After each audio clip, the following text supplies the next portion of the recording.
నమస్తే. Welcome to Suman TV. నేను పద్మిని. ప్రస్తుతంతో పాటు ప్రముఖ ఆధ్యాత్మికవేత్త, శ్రీ విద్య ఉపాసకులు, శ్రీ లక్ష్మీ గణపతి ఆలయం నిర్వాహకులు, స్వర్ణ దేవాలయం నిర్మాణ సంకల్పకర్త శ్రీమాన్ తేరాల సుబ్రహ్మణ్య శాస్త్రి గారు మనతో పాటు ఉన్నారు. మాట్లాడదామా?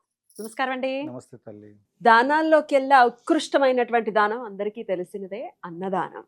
అన్నదానం చేస్తే కూడా చాలా సంతృప్తి ఉంటుందండి. ఒకళ్ళకి అన్నం పెట్టాము అనంటే ఇంకా ఏమిచ్చినా దాన్ని వర్ణించలేము, దాన్ని ఆస్వాదించాలంతే. ఏమంటే అయితే అదేదో మనుషులకే కాదు, ఏదైనా పక్షులకో లేకపోతే ఏ జీవికైనా అన్నం పెట్టినా కూడా వచ్చేటటువంటి తృప్తి అమోఘం.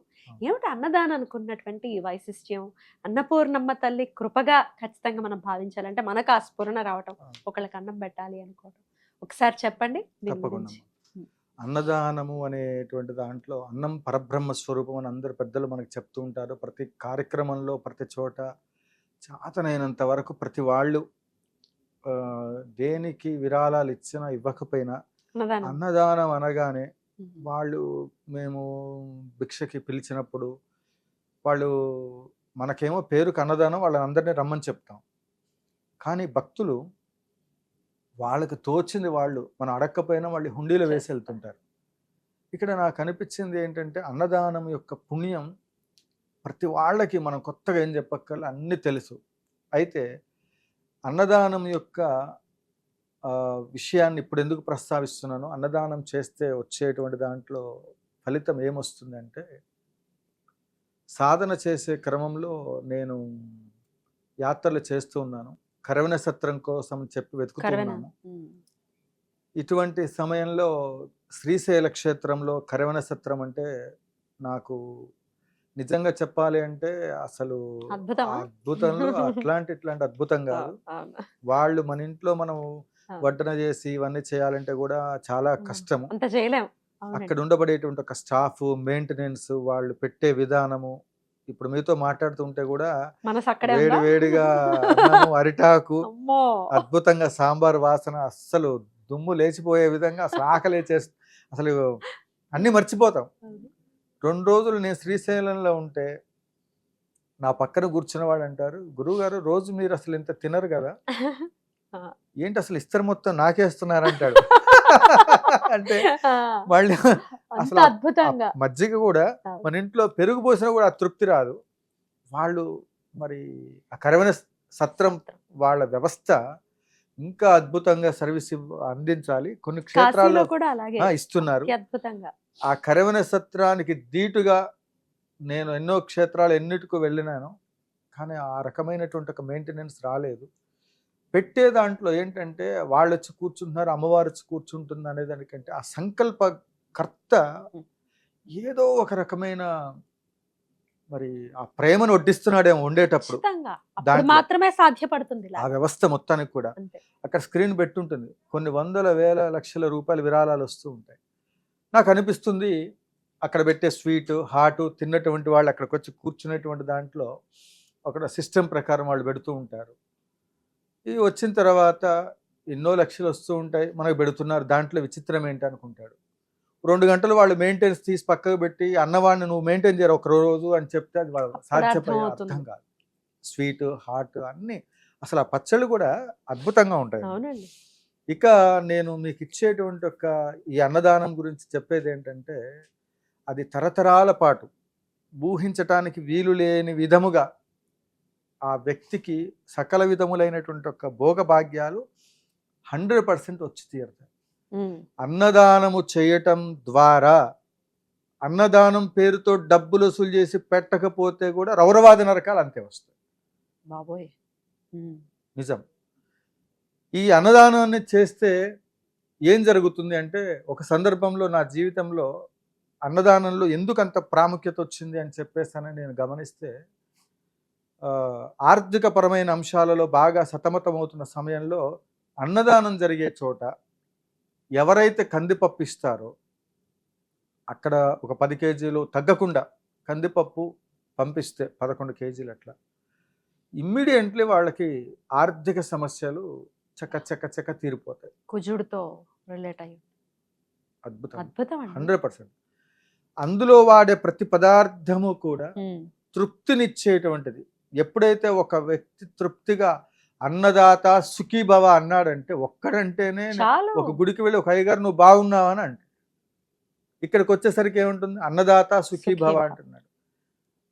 ఇక్కడ అన్నదానం చేసినప్పుడు ఎంతమంది అయితే చేతులు కడుగుతున్నారో ఆ కడుగుతున్నటువంటిది ఏదైతే తృప్తిగా ఉందో మనం పూజ చేసేటప్పుడు ఏతత్ ఫలం శ్రీ పరమేశ్వరార్పణమస్తు అంటున్నాం. చేయగడగాలంటాడు. మన ఇంటికి 10 మందికి రావాలమ్మా, 10 మందికి అన్నం పెట్టాలి. ఇప్పుడు నేను- ఇదే దరిద్రం అండి. ఎవరైనా సరిగ్గా అన్నం తినే టైంకి వస్తున్నారంటే వీడు ఇప్పుడు ఎందుకు వస్తాడని తలుపులు వేసుకున్న వాళ్ళు కూడా ఉన్నారు. ఆర్డర్లు పెట్టి అట్లా. లేకపోతే పార్సల్ తెచ్చి పెట్టడం కాదు, మీ చేత్తో మీరు కడిగి పెట్టడం వల్ల మనకు ఉండబడే కర్మదోషం పోతాయా? తొలగుతుంది. ఆ వ్యక్తికి వీడు నాకు అన్నం పెట్టాడు అన్నప్పుడు అతని కర్మలు మళ్ళీ ఇతనికి వస్తాయా, అందు గురించి మళ్ళీ అని అదేంలా. ఉమ్.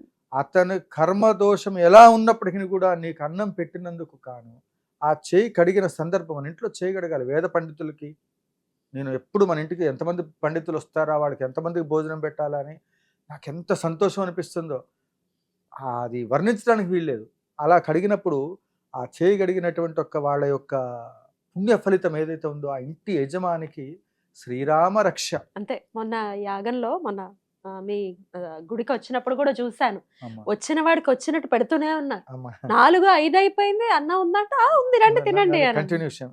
ఇక్కడ కార్యక్రమంలో కూడా మన మంత్రి గారు పూర్తి స్థాయిలో అన్నదానానికి సంబంధించిన దాంట్లో ప్రతి పదార్థాన్ని తుమ్మల నాగేశ్వరరావు గారు వారి మనసు వెన్న అని చెప్పడానికి నిదర్శనం ఏంటంటే ఇదేనా ఆయన అన్నదాత.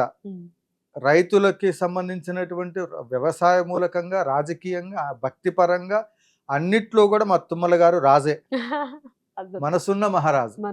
కాబట్టి ఆ ఒక సంవత్సరం పూర్ణపూర తగ్గిందని మళ్ళీ అప్పటికప్పుడు చేయించి పెట్టారు తుమ్మల గారు. అంటే పెట్టే గుణం వారికి ఉంది. మన ఇష్టం వచ్చిన మన ఇంట్లో పార్టీ కార్యకర్తలకో లేకపోతే మనకు వచ్చేటువంటి వాళ్ళకో కాదు. ఆయన ఇంకొక ఉద్దేశం ఏంటి, జీర్ణ వ్యవస్థలో ఉన్న దేవాలయాన్ని అభివృద్ధి చేయడం అనేది కొన్ని కోట్ల దేవాలయాలు కట్టినటువంటి ఒక ఫలితం. కాబట్టి అన్నదానం అనేటువంటిది రాజభోగాలను ఇస్తుంది. అన్నదానం మనం రాజశ్యామల అమ్మవారి యొక్క యాగంలో జరుగుతుంది. మీకు తోచినటువంటి పప్పు, ఉప్పు, బియ్యం ఇవ్వడం వల్ల చంద్రగ్రహ సంబంధమైన దోషాలు తొలగుతాయి. అట్లా ఒక్కొక్క పదార్థానికి ఒక్కొక్క రకమైన శక్తి ఉంది. బెల్లం సమ్మక్క సారక్క పేరుతోటి దాన్ని బంగారం అంటారు. ఇక్కడ బెల్లంతో పరవన్నం ఇంట్లో నైవేద్యం పెట్టినా కూడా విశేషం. రాజశ్యామల అమ్మవారికి రాజభోగం పెడితే అద్భుతం. కాబట్టి అన్నదాన విశేషం గురించి ఇంత అంత అని చెప్పేది లేదమ్మా. అది దాని గురించి వర్ణించడం చాలా కష్టం. నేను ఈ సందర్భంలో చెప్పొచ్చేది ఏంటంటే, మంచి ఆకలితో ఉన్నప్పుడు వెతుక్కుంటూ కరవన సత్రం కోసం ఎక్కడ ఉంటుందో నావిగేషన్ పెట్టుకొని మరి చిత్తూరు, కాణిపాకం ఇట్లా అన్ని చోట్లకు వెళ్ళినప్పుడు, యాత్రలోకి వెళ్ళినప్పుడు తిన్న సందర్భాలన్నీ నాకు గుర్తొస్తున్నాయి. ప్రతి చోట అన్నదాన సత్రం ఉండాలి. అరే భోంచేద్దామంటే భోజనం, అన్నదాన సత్రం తిప్పలు దేవుడు ఎరుగు, భోజన హోటలు లేవు గోలపాడుగా. సారీ, ఎందుకంటే ఏంటవి జీరా రైసు, పన్నీరు, ఇవన్నీ కామ క్రోధ అరిషడ్ వర్గాల్ని పెంచాయి. అది దానివల్ల కిడ్నీ స్టోన్స్ ప్రాబ్లం, తినద్దు అంటారు. సాత్విక ఆహారమే మనం వాడే పదార్థాల ద్వారా ఆరోగ్యానికి సంబంధించి చక్కటి చారు, చక్కటి సాంబారు, అమ్మ చేసిన గోంగూర, శనగ నూనె. నేను స్కూల్కి వెళ్ళేటప్పుడు స్కూల్కి లేట్ అవుతుందంటే దేవుడికి నైవేద్యం పెట్టేసి నెయ్యేస్తాము. కొట్టుగారం తీసుకొని, మామూలు కారం ఉంటుంది కదా, కొట్టుగారం ఏం లేదు, కారము సాల్ట్ ఆ వేడి అన్నం మీద ఇట్లా చల్లి శనగ నూనె వేసుకొని అమ్మ కలిపి నోట్లో పెడితే ఉంటుంది. అమ్మ చేతి వంట ఎంతమంది తింటారు? మీకు విద్య నేర్పిన గురువు గారి చేతి వంట ఎంతమంది తిన్నారు? అలాంటి కుటుంబం అందరూ కలిసి కూర్చొని ఎంతమంది భోజనం చేస్తున్నారు? నిజంగా టైం టు టైం భోజనం చేయండి, అన్నదానం చేయండి. ఖచ్చితంగా. చాలా బాగా చెప్పారండి. అద్భుతం. నమస్కారం అండి.